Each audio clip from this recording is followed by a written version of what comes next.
அடி பாவி, இல்ல நான் உங்ககிட்ட இருந்து தப்பிக்கணும்னு தான் குரு வீடு மாத்தி இங்க வந்தான். இல்ல தேடி பிடிச்சு வந்து அவனை கொன்னுட்டியே. உன்னை நான் தூக்கல ஏத்தாம விட மாட்டேன். நான் கொல்லல. இல்ல.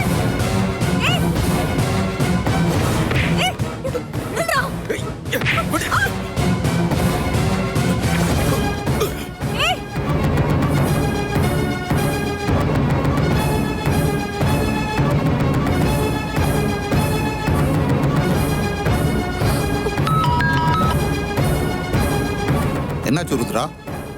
குருவை பிடிச்சிட்டியா? ஐயோ சார், இங்க ஒரு பிரச்சனை ஆயிடுச்சு சார். அந்த குரு செத்துட்டான். ஓ மை காட், எப்படி? தெரியல, நான் இங்க வரதுக்கு முன்னாடி யாரோ அவனை ஷூட் பண்ணிட்டாங்க சார். என்ன சொல்ற ருத்ரா? யார் அதை செஞ்சது? ஐயோ, எனக்கு தெரியல சார். எனக்கு ஒரே குழப்பமா இருக்கு. இது ஏதோ ட்ராப் மாதிரி தெரியுது. இன்னும் ஒரு நிமிஷம் கூட நீ அங்க இருக்க கூடாது. உடனே கிளம்பு. சார், இப்படி ஒரு இன்சிடென்ட் நடந்திருக்கிறப்போ எப்படி சார் நான்? அதை பத்தி எல்லாம் நீ யோசிக்காத. அங்க இருந்தா உனக்கு தான் சிக்கல். நீ அங்க வந்தது போனது யாருக்கும் தெரிய வேண்டாம். ஜஸ்ட் கோ அவே. லோக்கல் ஸ்டேஷனுக்கு எப்படியும் தகவல் வந்துடும். அவங்க அதை பார்த்துப்பாங்க. நீ அங்கிருந்து கிளம்பு. சரி, ஓகே சார்.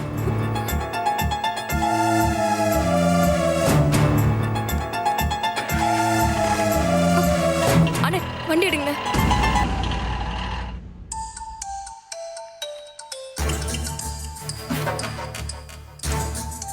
இவர் எதுக்கு நமக்கு ஃபோன் பண்றாரு?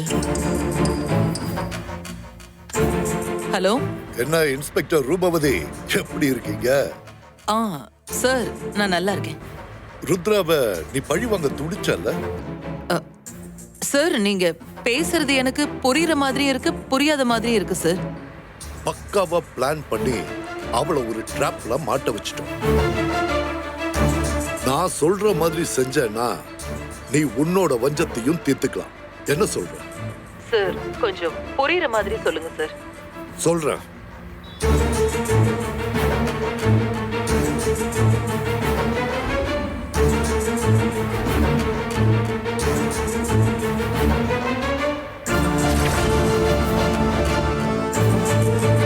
என்ன சொல்ற? நீ உள்ள வரியா இல்ல வெளியே நிக்கிறியா? சார், உள்ள வர சார். இதுக்காக தான் இவ்வளவு நாளா நான் காத்துக்கிட்டு இருக்கேன். எனக்கு ஒரு ஆப்பர்ச்சுனிட்டி நீங்க கொடுத்துருக்கீங்க. அப்போ ப்ரொசீட் பண்ணு. Okay sir.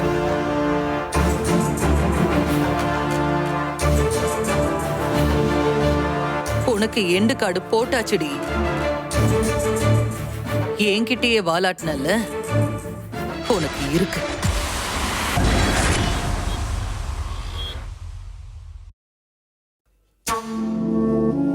மேடம், முதல்ல தண்ணியை குடிங்க, அப்புறம் என்ன ஆச்சுன்னு சொல்லுங்க.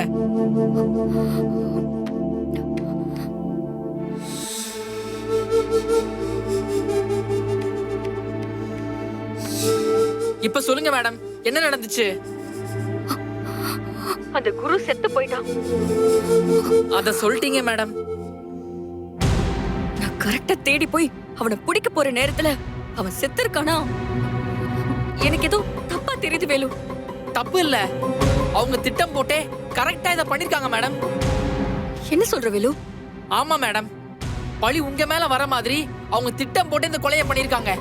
குரு செத்து கிடந்ததை பார்த்ததும் எனக்கு ஒரு நிமிஷம் என்ன பண்றதுன்னே தெரியல. இதுக்கு நடுவுல என்ன நடந்துச்சுன்னா, நான் அவன் செத்து கிடந்ததை பார்த்து ஷாக்ல நின்னுட்டு இருக்கேன். அப்போ எங்க இருந்து ஒருத்தன் வந்தானே தெரியல. அங்க வந்து ஐயோ அண்ணனை கொன்னுட்டியான்னு கத்திக்கிட்டே ஓடினா பாரு. அதுதான் இந்த பழி உங்க மேல வில்லணும்னு திட்டம் போட்டுதான் அந்த கொலையை பண்ணிருக்காங்க. அதுல எந்த சந்தேகமும் இல்ல. மேடம், நீங்க அங்க இருக்கிற எந்த பொருளையாச்சும் தொட்டீங்களா? இல்ல. ஏன் கேக்குற? இல்ல, நாளைக்கு என்கொயரி அது இதுன்னு வர்றப்போ அங்க உங்க கைரேகை இருந்துச்சுன்னா உங்ககிட்ட தானே வந்து நிப்பாங்க. நான் குருவை வாட்ச் பண்ணிட்டு இருக்கிற மாதிரி என்னையும் அவங்க யாரும் வாட்ச் பண்ணிட்டு இருந்திருக்காங்கன்னு நினைக்கிறேன். அதனாலதான் இவ்ளோ அக்யூரேட்டா ஸ்கெட்ச் போட்டு என்ன அதுல மாட்டி விடுறதுக்கு திட்டம் போட்டிருக்காங்க. என்ன கேட்டீங்கன்னா இந்த வேவு பாக்குற வேலையை பார்த்தது அமுதாதான்னு சொல்லுவேன். அவதான் கூட இருந்தே போட்டு கொடுத்திருக்கா, இல்லனா இது நடந்திருக்காது. அது கூட எனக்கு ரெண்டாம் பட்சம் தான். ஆனா நான் எவனை வச்சு என்னோட பகையை முடிக்கணும்னு நினைச்சனோ அவனே செத்து போயிட்டானே. ஹ, அவன் இல்லாம இப்ப நான் எப்படி எல்லாத்தையும் கண்டுபிடிக்க போறேன்? குற்றவாளி கூண்டில எப்படி ஏத்த போறேன்னே தெரியல வேலு. மேடம், அத பத்தி நீங்க கவலைப்படாதீங்க. எல்லாத்துக்கும் ஏதாச்சும் ஒரு வழி இருக்கும், இல்லனாலும் கிடைக்கும். இவ்ளோ பக்கத்துல இருந்தும் அவனை நான் இத்தனை நாள் கழிச்சு இந்த நிலைமையில போய் நான் சந்திச்சிருக்கேனே. மேடம், இந்த கொலையை யார் பண்ணிருப்பாங்க? இது எதிரிங்க பண்ணதில்ல. எதிரிங்க கிட்ட மாட்டிக்கிட்டா நமக்கு ஆபத்து ஆயிடுமேன்னு சொல்லிதான் அவங்க ஆளுங்களே இது பண்ணிருக்கலாம். அதுல எந்த சந்தேகமும் இல்ல.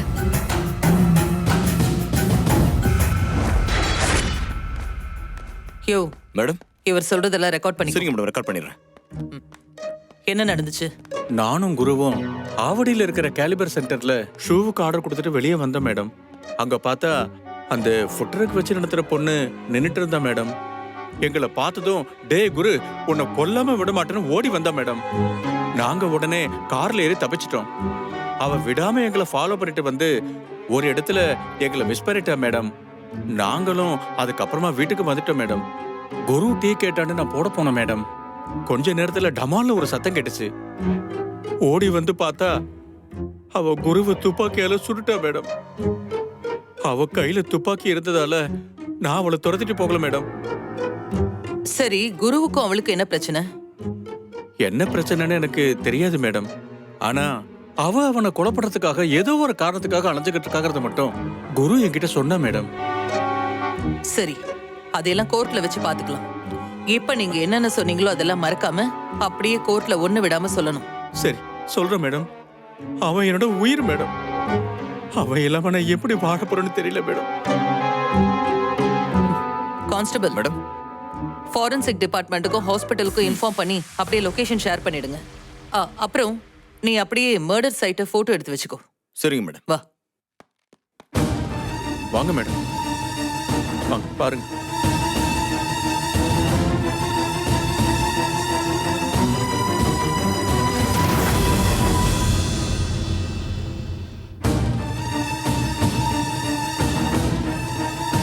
யோ, போட்டோ எடு. Okay madam.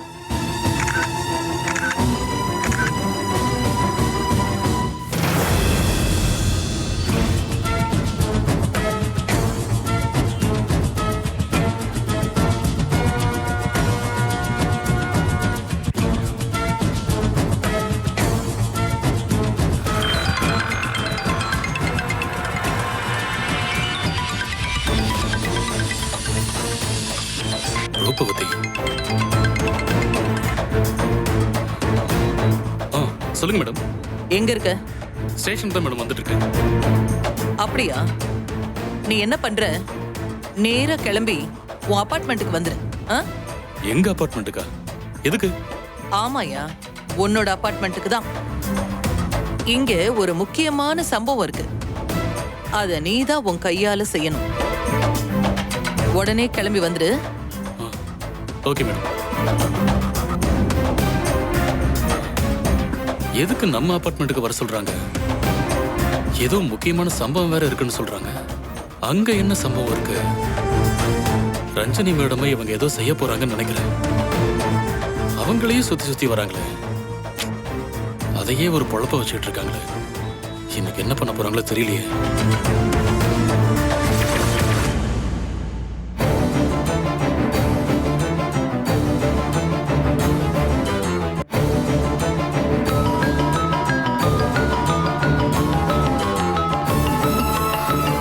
சரிதான், பிரச்சனை ஆரம்பமாயிடுச்சு. என்ன மேடம் சொல்றீங்க?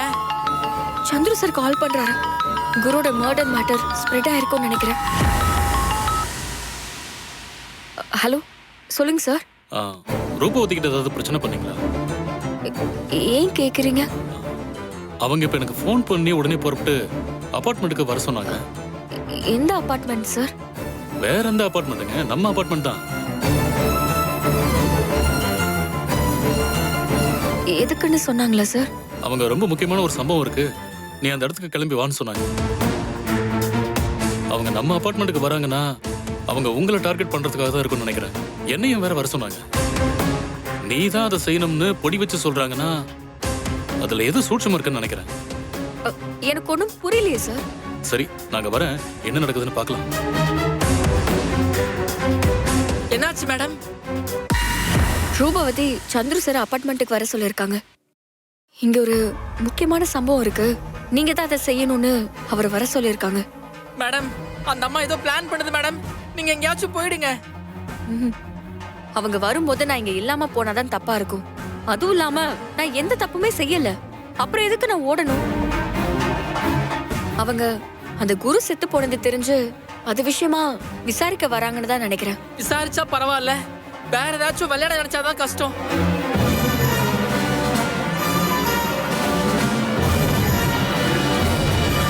வரட்டும், என்னதான் நடக்குதுன்னு பாப்போம். என்ன கேட்டா நாம அந்த ஏசிய கழட்டி விட்டாதான் அந்த ருத்ராவை நம்ம கஸ்டடிக்கு கொண்டு வர முடியும். ஏன் வந்தனா அப்படி சொல்ற? வேற என்ன சொல்றீங்க? அவரோட வேலைக்கு எந்த ஆபத்து வந்துடக்கூடாதுங்கிறதுக்காக யோசிக்கணும், அவசரப்படக்கூடாது, ஆச்சரியப்படக்கூடாதுன்னு சொல்லி நம்மளை எல்லாத்துல இருந்தும் தடுத்துக்கிட்டு இருக்காரு. வந்தனா, அதுல நம்மளோட நன்மையும் இருக்கு, அதையும் நம்ம யோசிக்கணும்ல. நீங்க வேணா யோசிங்க, நான் யோசிக்க மாட்டேன். இப்படி பரபரப்பா வரதுலயும் போறதுலயும் ஒன்னும் குறைச்சல் இல்ல, ஒரு மேட்டர் இருக்காது. வந்தனா, அவர் காதுல விழுந்துற போது மெதுவா பேசு. ஏங்க விழுந்தா விழுந்துட்டு போகுது, எனக்கு அதை பத்தி எல்லாம் கவலை இல்ல. இரு வந்துட்டாரு சார். வாங்க ரகுவரன், வாங்க உட்காருங்க. Thank you sir. மேடம், அந்த ருத்ராவுக்கு முடிவுரை எழுதியாச்சு.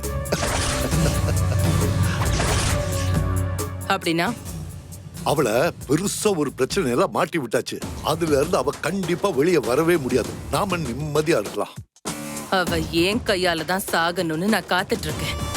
அவளை தூக்கிட்டு வராம அவ மாட்டிக்கிட்டா தப்பிக்க முடியாதுன்னு என்கிட்ட வந்து சொல்லிட்டு இருக்கீங்க. ஏன் மேடம், கோழி குருடா இருந்தா நமக்கு என்ன, குழம்பு ருசியா இருந்தா போதும். அந்த மாதிரி நம்ம எதிரிய நாம பழி வாங்கினா என்ன, இல்ல வேற யாராவது பழி வாங்கினாதான் என்ன? நீங்க உங்க எதிரியா அந்த மாதிரி பண்ணிக்கோங்க. இவ என்னோட எதிரி. இவளோட தலைவிதியை ஃபிக்ஸ் பண்றது நானா மட்டும்தான் இருக்கணும். இங்க என் புள்ள இருட்டறையில அடைஞ்சுக்கிட்டு அவ வந்தாதான் வெளியே வருவேன்னு சொல்லிட்டு இருக்கான். அவன் கிட்ட என்ன பதில் சொல்ல சொல்றீங்க? நீங்க அதை பார்க்காதீங்க மேடம். ருத்ராவன் நாம களத்துல நின்னு பழி வாங்குறதுல ரொம்ப ரிஸ்க் இருக்கு. அதனால நாம பின்னாடி நின்னு ரிமோட்ல ஆபரேட் பண்ணா பிரச்சனையே வந்தாலும் நீங்க மாட்டிக்க மாட்டீங்க. அப்புறம் ரகுவரன், நீங்க ஏதோ முடிவு கட்டிட்டேன்னு சொன்னீங்களே, அது என்ன? ருத்ராவை ஒரு கொலை கேஸ்ல லாக் பண்றதுக்கு ஏற்பாடு பண்ணியாச்சு.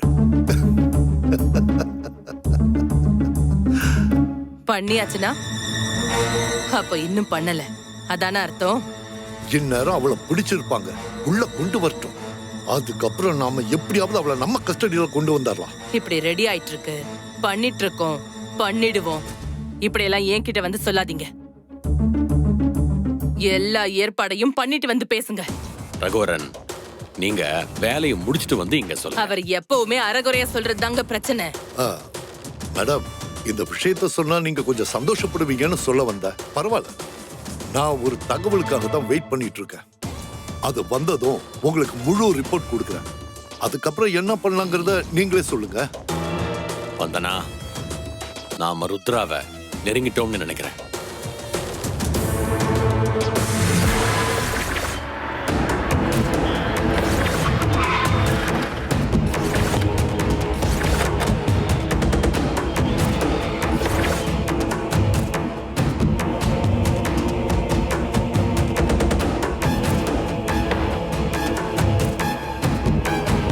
டேய், அப்படி போ. அனு,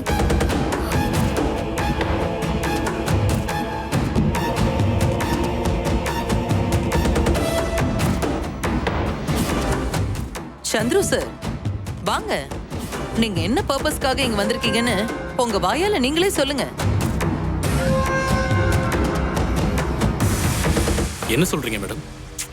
நான் சொல்றது உங்களுக்கு வேணா புரியாம இருக்கலாம், ஆனா இவளுக்கு நல்லாவே புரிஞ்சிருக்கும். நான் உன்னை அரெஸ்ட் பண்ண வந்திருக்கேன்.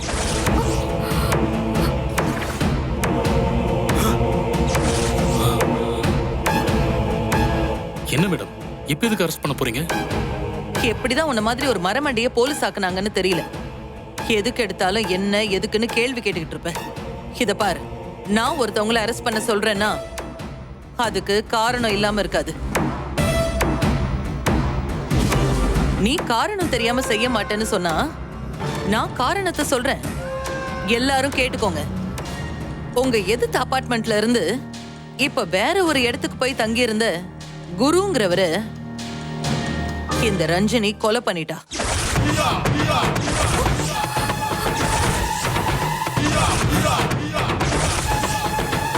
அந்த கொலை குற்றத்துக்காக தான் இவளை அரெஸ்ட் பண்ண வந்திருக்கோம். குருவா? யார் மேடம் அது? அவன் ஒரு மாற்றுத்திறனாளி. அவனை இவ துப்பாக்கியால சுட்டு கொன்னிருக்கா.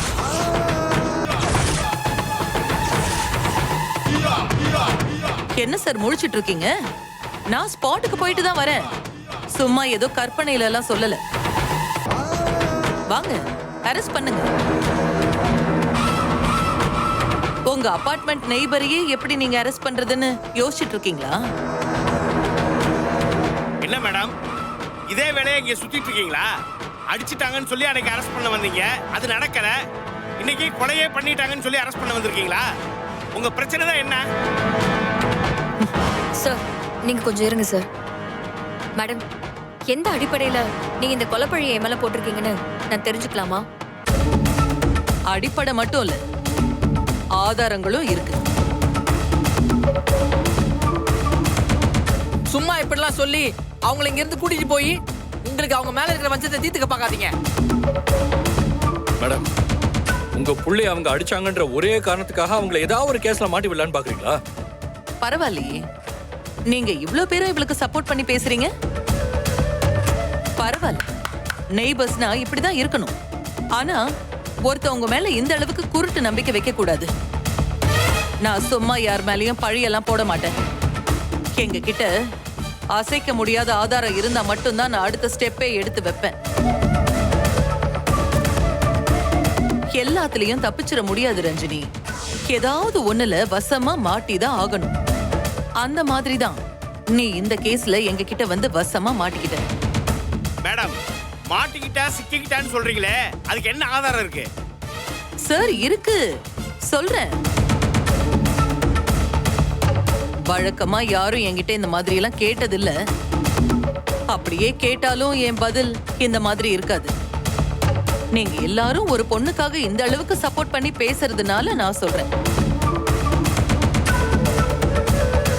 நீ செத்து போன குருவை தேடி ஷூ மேக்கர்ஸ் கிட்ட போனது, அவனை துரத்திக்கிட்டு போனது, துப்பாக்கியால சுட்டு கொன்னது, இது எல்லாத்துக்குமே எங்க கிட்ட எவிடன்ஸ் மட்டும் இல்ல, சாட்சிகளும் இருக்கு.